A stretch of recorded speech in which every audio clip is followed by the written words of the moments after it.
Chapitre 22. Le père de Kira dormait à présent dans la cachette secrète où Matt l'avait conduit. Mais avant de quitter Kira pour la nuit, il lui avait raconté son histoire. Et voici cette histoire. Non, dit-il en réponse à ses premières questions. Ce n'étaient pas des bêtes, c'étaient des hommes. Il n'y a pas de bêtes là-bas, ajouta-t-il d'une voix aussi assurée que celle d'Annabella. Il y a point de bêtes. Mais, interrompit Kira, désireuse de lui répéter les paroles de Jamison. J'ai vu votre père emporté par les bêtes, avait dit Jamison. Se ravisant, elle s'arrêta net. Bien entendu, reprit Christopher, il y a des animaux sauvages dans la forêt. On les chassait pour avoir du gibier. On le fait toujours. Des cerfs, des écureuils, des lapins. Il soupira. Ce jour-là, c'était une grande chasse. Les hommes s'étaient rassemblés pour la distribution des armes. J'avais un épieu et un sac de vivres. Katrina m'avait préparé de quoi manger. Elle le faisait toujours. Oui, je sais, murmura Kira. On aurait dit qu'il n'entendait pas. Les yeux vides, il semblait regarder loin dans le passé. Elle attendait un enfant, dit-il en souriant. D'un geste, il décrivit une courbe imaginaire au-dessus de son ventre. Comme dans un rêve, Kira, redevenue toute petite, eut l'impression de se lever à l'intérieur de la courbe tracée par la main de son père, à l'intérieur du souvenir de sa mère. Nous sommes partis comme à l'accoutumée, d'abord ensemble, par groupe, ensuite par deux, et même à l'occasion seuls, quand il nous arriva de nous enfoncer plus profond dans la forêt pour y suivre quelques pistes. « Avais-tu peur » demanda Kira. Il quitta le rythme lent et mesuré du voyage à travers la mémoire et sourit. « Non, non, je ne courais aucun danger, j'étais un chasseur accompli, l'un des meilleurs. Je n'avais jamais peur de la forêt. » Il plissa le front. Mais j'aurais dû être plus prudent. Je savais que j'avais des ennemis. Jalousie, rivalité, il n'y avait que ça. C'était un véritable mode de vie ici. Il en est peut-être encore ainsi. Ira fit un signe de tête et s'avisa alors qu'il ne pouvait le voir. Oui, dit-elle, il en est toujours ainsi.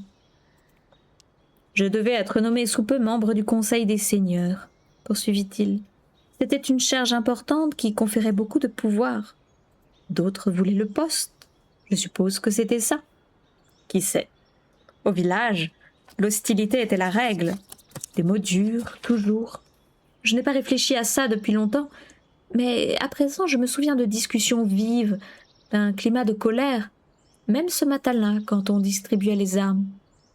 C'est encore arrivé tout récemment, avant une chasse, raconta Kira. Je l'ai vu. Les querelles, les discussions, les choses se passent toujours ainsi avec les hommes. Il haussa les épaules. Les choses n'ont donc pas changé. Comment le pourraient-elles? C'est comme ça, voilà tout. Prendre, pousser, bousculer. On n'apprend rien d'autre aux minots. Les gens n'ont pas d'autre manière d'obtenir ce qu'ils veulent. On m'aurait appris la même chose s'il n'y avait eu ma jambe. Ta jambe? Il ne savait pas. Comment aurait-il pu savoir? Et voilà qu'elle se sentait tout à coup embarrassée du devoir lui en parler. Elle est tordue. C'est de naissance. Il voulait m'emmener au champ de la séparation, mais ma mère a refusé. Elle les a donc défiés? Katrina? Son visage s'éclaira, il sourit. Et elle a eu gain de cause. Son père était encore en vie, et c'était, m'a-t-elle dit, un personnage très important. Aujourd'hui, aussi lui ont-ils permis de me garder. Ils ont sans doute pensé que de toute façon je mourrais. Mais tu étais forte. Oui, maman disait toujours que la souffrance m'avait rendue forte. Et voilà qu'en lui disant cela, elle ne se sentait plus embarrassée mais fière, et désireuse qu'il soit fier, lui aussi. Il tendit la main et elle la prit dans la sienne. Elle voulait qu'il continue. Elle avait besoin de savoir ce qui avait eu lieu. Elle attendit. Je ne sais pas ce qui s'était... Je ne sais pas qui c'était, exactement, poursuivit-il. Mais bien sûr, je peux deviner. Je savais qu'il était profondément envieux. Si je me souviens bien, j'étais à l'affût, à guetter le cerf que je poursuivais, quand il s'est approché de moi par derrière en silence et m'a attaqué. D'abord à coups de gourdin pour m'assommer, puis avec son couteau. Il m'a laissé pour mort. »« Mais tu as survécu. Tu étais fort, » dit Kira en lui pressant la main. Je me suis réveillée dans le champ. Des haleurs m'avaient sans doute emporté et laissé là comme c'est la coutume. Tu es déjà allé là-bas ? Kira acquiesça d'un petit signe de tête, puis, réalisant à nouveau qu'il était aveugle, dit oui à voix haute. Il faudrait qu'elle lui dise quand et pourquoi. Mais pas tout de suite. J'aurais dû mourir là-bas, comme on s'y attendait. Je ne pouvais pas remuer, je ne voyais rien, j'étais tout étourdie et je souffrais beaucoup. Je voulais mourir. Mais cette nuit-là, continua-t-il, des étrangers sont venus dans le champ. J'ai d'abord cru que c'étaient des pelleteurs et essayé de leur dire que j'étais encore vivant. Mais ils avaient des voix d'étrangers. Ils parlaient notre langue, mais sur un rythme légèrement différent. J'avais beau être gravement blessée, je percevais la différence. Leur voix était douce, apaisante. Ils portèrent quelque chose à ma bouche, une boisson à base d'herbe, je crois, qui calma un peu la douleur et me donna sommeil. Ils m'installèrent alors sur un brancard fait de branches épaisses. « Qui était-il » demanda Kira, si fascinée qu'elle ne pouvait s'empêcher de l'interrompre. « Je ne sais pas. Je ne les voyais pas. J'avais les yeux détruits et la douleur me faisait presque délirer. Mais j'entendais leur voix réconfortante. C'est pourquoi j'ai bu la boisson qu'ils m'avaient préparée et je me suis abandonnée dans leurs mains. » Kira était abasourdie. Durant toute son enfance au village, pas une seule fois elle n'avait été témoin d'un tel comportement. Elle ne connaissait nulle âme soucieuse d'apaiser, de consoler ou d'aider un être grièvement blessé. Et qui sut comment s'y prendre ? À l'exception de Matt, pensa-t-elle, se rappelant la manière dont le garçon avait soigné son petit chien estropié et l'avait ramené à la vie. Ils m'ont transporté loin, très loin à travers la forêt. Cela a pris plusieurs jours. Je me réveillais, me rendormais, me réveillais à nouveau. Chaque fois que je me réveillais, il me parlait, me lavait, me donnait à boire de l'eau et aussi d'autres potions contre la douleur. Tout était brouillé. Je ne me rappelais pas ce qui était arrivé ni pourquoi. Mais ils m'ont guéri dans la mesure où je pouvais l'être et sans me dissimuler la vérité. Je ne verrai plus jamais. Cependant, ont-ils précisé, ils m'aideraient à vivre sans voir. « Mais qui était-il » questionna à nouveau Kira. Il la reprit gentiment. « Tu devrais plutôt demander qui sont-ils, car ils existent toujours. Désormais, je suis l'un d'eux. Eh bien, ce sont simplement des gens, mais des gens mutilés comme moi, des gens qu'on avait laissés pour morts. On avait emmené de notre village au champ. » Le père sourit. « Pas seulement du village, il est bien d'autres endroits. Ils venaient de partout, ceux qui avaient été blessés, dans leur corps bien sûr, mais quelquefois aussi dans leur esprit, dans leur âme. Quelques-uns arrivaient de très loin, au terme d'expéditions difficiles. Les récits étaient impressionnants, et dans ce lieu où je me retrouvais, comme par miracle, les rescapés avaient formé une communauté. C'est ma communauté à moi aussi maintenant. » Kira se rappela le village que Matt avait décrit, un village où vivaient les gens cassés. « Ils s'entraident », expliqua le père avec simplicité. « Nous nous aidons les uns les autres. Ceux qui voient me guident. J'ai toujours des yeux de secours près de moi. Quant à ceux qui ne peuvent marcher, on les porte. » Kira massait sa jambe infirme sans s'en rendre compte. « On peut toujours s'appuyer sur quelqu'un, » poursuivit-il, « et toujours on peut compter sur deux mains solides quand on n'en a pas. Le village de la recouvrance existe depuis longtemps. Les blessés continuent d'arriver. Mais les choses commencent à changer, à cause des enfants nés et élevés ici. Il y a maintenant parmi nous des jeunes gens sains et solides, et d'autres personnes qui ont découvert notre village et ne sont pas reparties, parce que désireuses de partager notre mode de vie. » Kira essayait de se représenter la recouvrance. « C'est donc un village comme celui-ci ? » ?»« Quasiment. On y trouve des jardins, des maisons, des familles, comme ici. Mais le nôtre est beaucoup plus tranquille. On ne s'y querelle pas. Les gens s'entraident et partagent tout ce qu'ils ont. Les bébés ne pleurent presque jamais. Les enfants sont tendrement aimés. » Kira contemplait le pendentif de pierre qui reposait contre la chemise bleue. Elle toucha le sien qui en était l'exacte réplique. « As-tu une famille là-bas » demanda-t-elle avec hésitation. « Le village tout entier est comme une famille pour moi, Kira.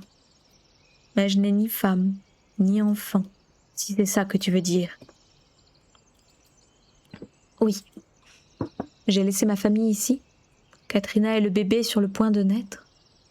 Toi, ajouta-t-il en souriant. Elle sentait qu'elle devait parler maintenant. Katrina, commença-t-elle, je sais, ta mère est morte. Matt me l'a dit.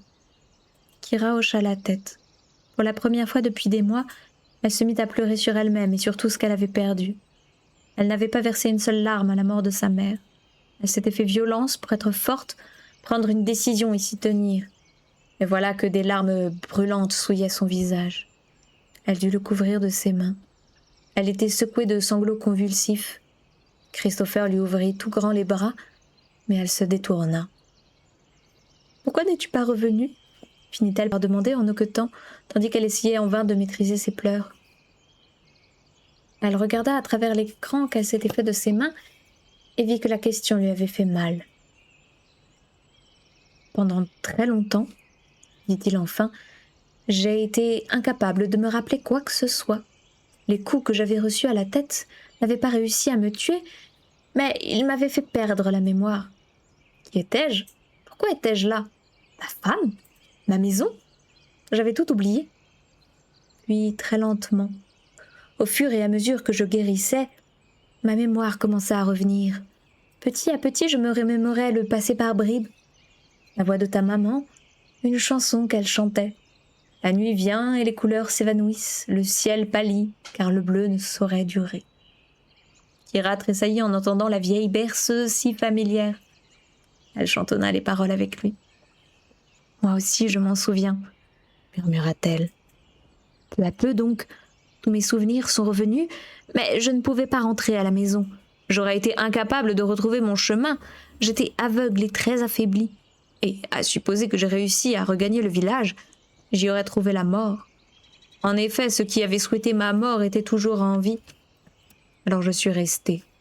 Je pleurais ma femme et mon enfant perdu, mais je suis restée et j'ai essayé de reconstruire ma vie. Sans ta maman. Sans toi. Et puis, un beau jour, des années et des années plus tard, le garçon a fait son apparition. À son arrivée, il était épuisé et affamé. « Il a toujours faim », commenta Kira avec un léger sourire. Il a raconté qu'il avait fait tout ce chemin parce qu'il avait entendu dire que nous avions du bleu. Il voulait ce bleu pour le donner à sa meilleure amie qui savait faire toutes les autres couleurs, sauf celle-là. Quand il m'a parlé de toi, Kira, j'ai compris que tu étais sans doute ma fille. J'ai compris que je devais le suivre jusqu'à mon ancien village. Il s'étira un peu et bâilla. Quand il reviendra, le garçon me trouvera un endroit sûr pour dormir. Kira lui prit la main et la garda dans la sienne. Elle vit qu'elle était aussi couturée de cicatrices. « Père » dit-elle en hésitant, comme à tâtons, car c'était un mot qu'elle n'avait encore jamais employé. « Ils ne te feront plus jamais de mal. C'est vrai, je serai en sécurité dans ma cachette. Et lorsque j'aurai pris un peu de repos, nous nous enfuirons tous les deux.